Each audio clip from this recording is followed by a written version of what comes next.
Good day, everyone. Good day. This is King Ezekiel, and I want to quickly explain e commerce to you.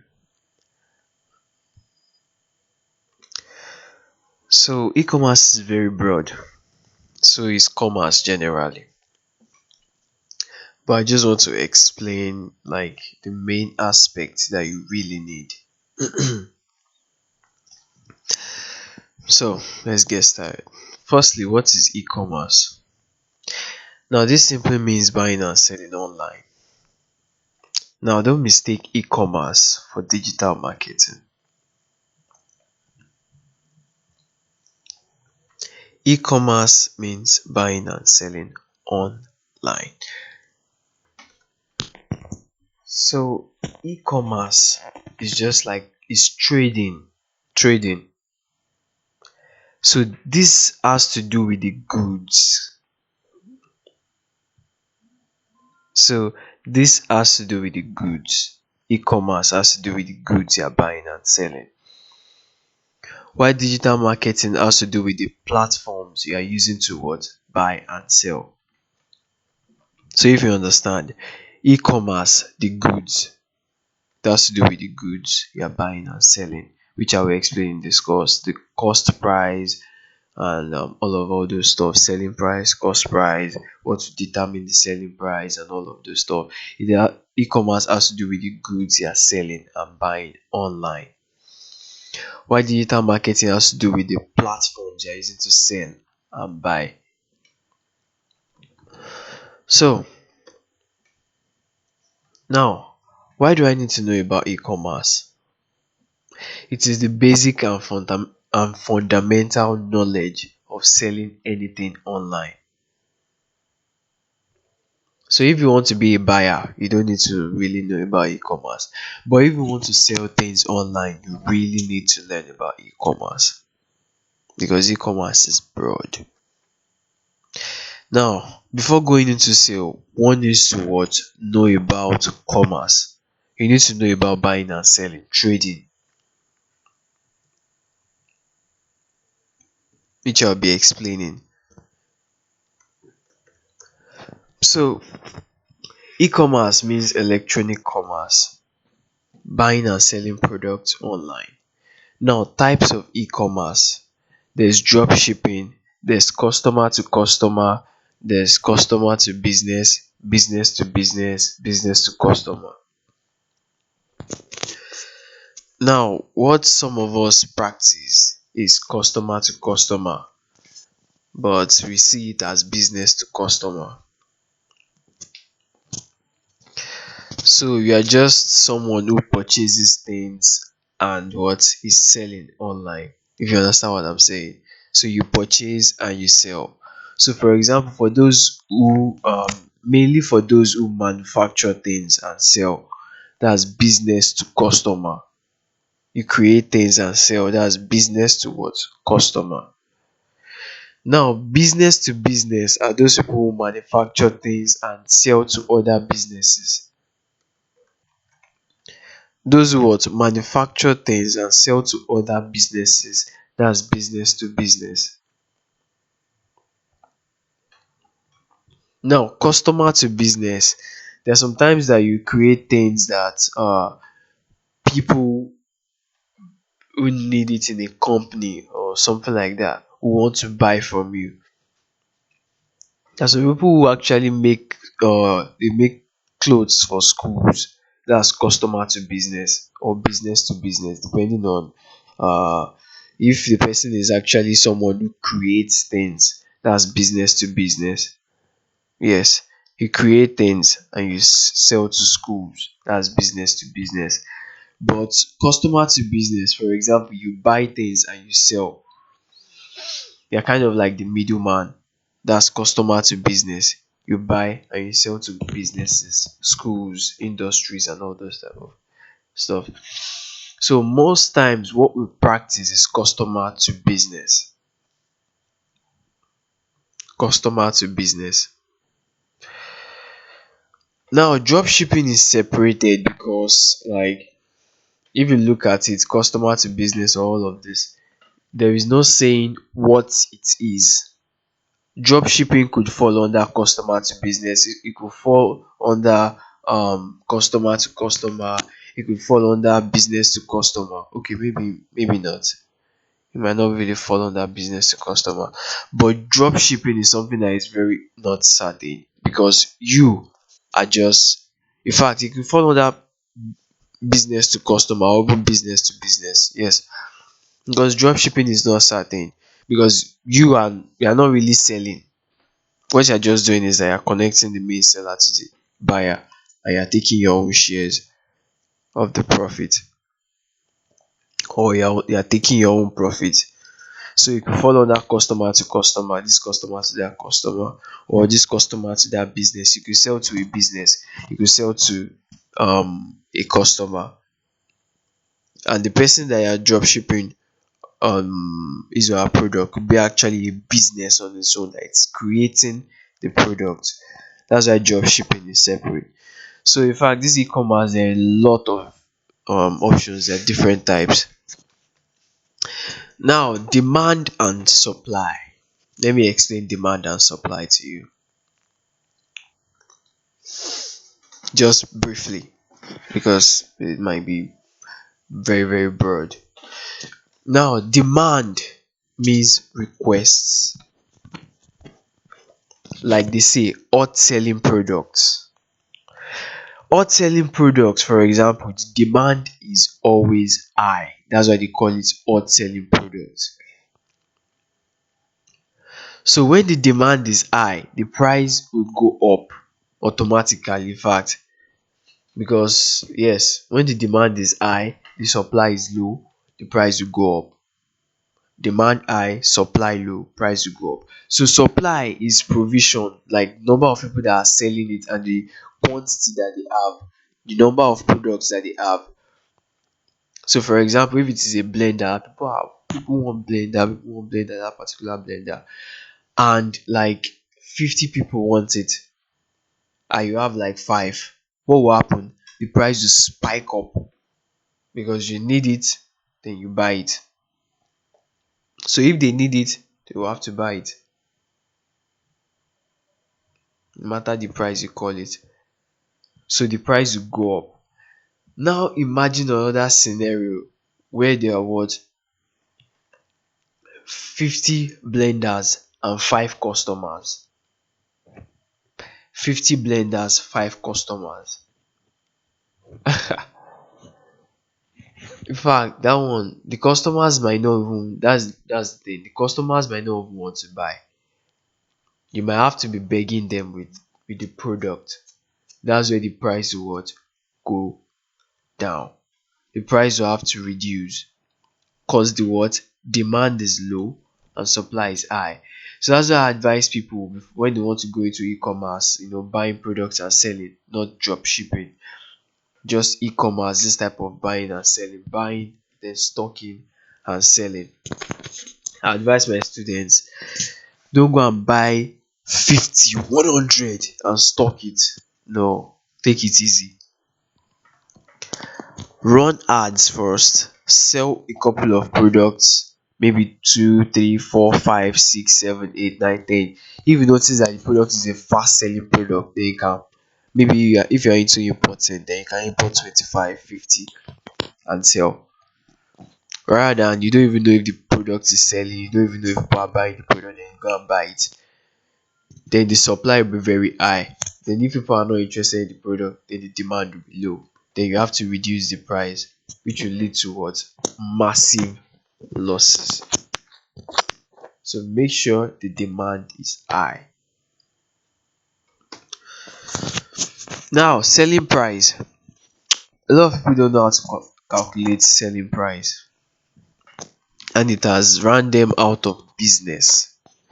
Now, selling price, firstly, product cost.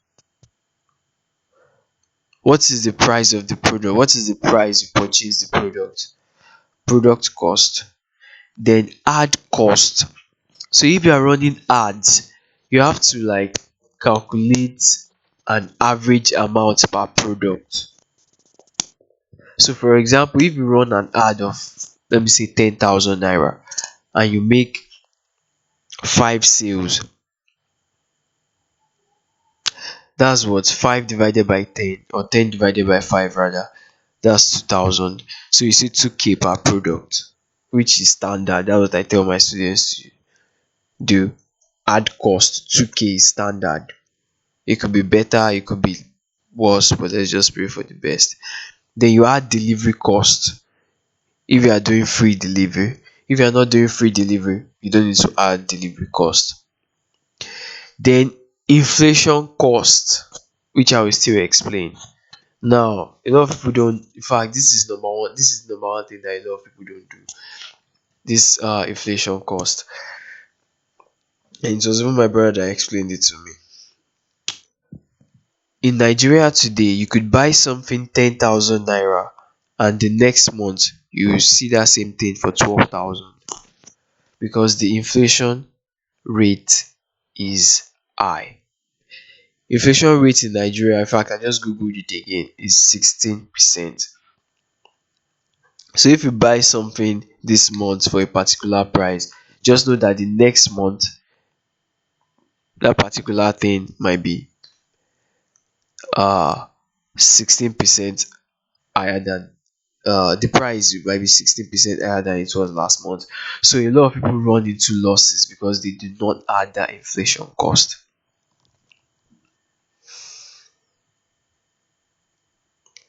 So for example, they buy something 10,000 naira, they sell it 12,000 naira, they get their profit of 2,000 naira, then they come back.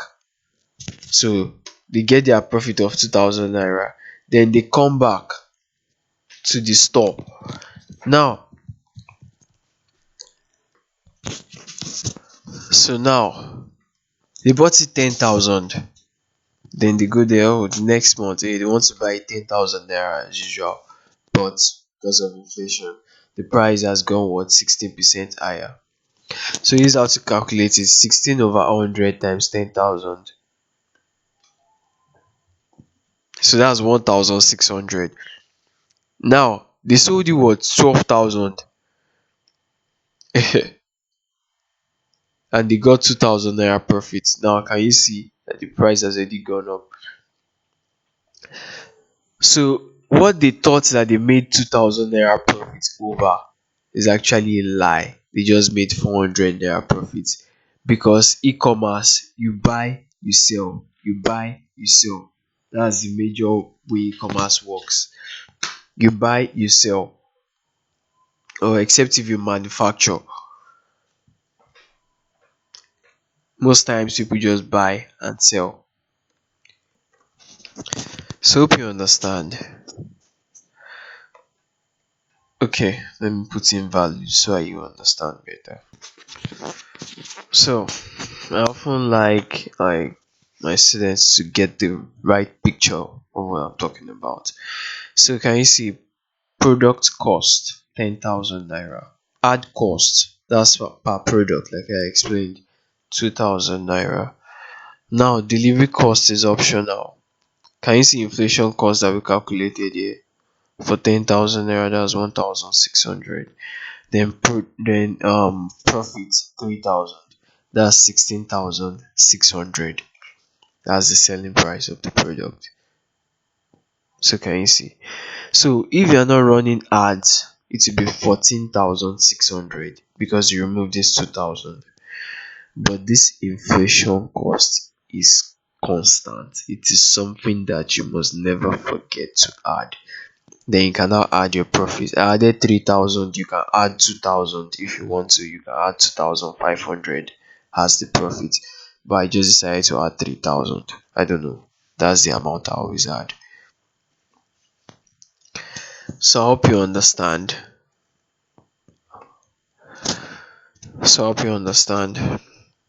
Then if you add delivery cost, for example, delivery cost is always the average. Find the average of the nearest delivery, that the amount for the nearest delivery and the amount for the farthest, or maybe not too far, or maybe the farthest delivery. So for my students, I often say, for example, I say within 2000 and 5000, which is 3000. It's in the middle. So if you are delivering within the states, it's often 2000 thereabout. But outside the states, it's always like 5000. So I say within between 5000 and 2000. So just like 3000, 35. So that's if you are offering free delivery. That's when you add delivery cost. Because like I said, the delivery is not really free like that. It's just something that you use to encourage buyers. Okay, so buying products, where to buy? So where to buy from? GG and what? Local stores. GG and local stores. I know almost every state has a place where they sell lots of products. So you can also go to those stores to buy. And make sure you have, like I said, more than one main seller. Then GG too. GG, in fact, GG is just like a link to all those local stores because these people import in bulk, like container. So they sell at a very cheap price. And why I said where not to buy from Jumia and Konga. Now, this is different. This is when you are doing e-commerce. This is when you are doing e-commerce, for example, you are buying and selling. So this is totally different. So if you buy from Jumia, for example, it takes like 2 weeks to deliver. When will you now deliver to the people that need the product? Then Konga, and sometimes their prices normally be higher, like way higher compared to GG. Because Jumia and Konga, they're just most of them are just not all do, but most of them are just they're just sellers like you that are buying and selling. Compared to GG, that these people are wholesalers. In Jumia and Konga, most of them are retailers. Compared to GG, most of them are wholesalers. So in GG, you'll be able to see um wholesalers that will sell at a very cheap price. And I noticed that GG, you can actually negotiate. Why Jumia and Konga is the price that you see there that you pay most times. So thank you. I hope I'll be able to enlighten you on e-commerce, most especially the inflation price. I'm sure most of you are just hearing of that, and I was able to explain to you how to calculate your selling price, and I was able to explain to you why, because I've been telling you about these useful products and hot selling products. So thank you. My name is King Ezekiel. And please, I forgot to say this in the other videos. Please do not sell my course. God bless you. Do not sell my course. Do not give it out. If anybody wants to buy it, you can give them my contacts. They can text me on WhatsApp and I'll gladly sell it to them. Thank you very much and God bless.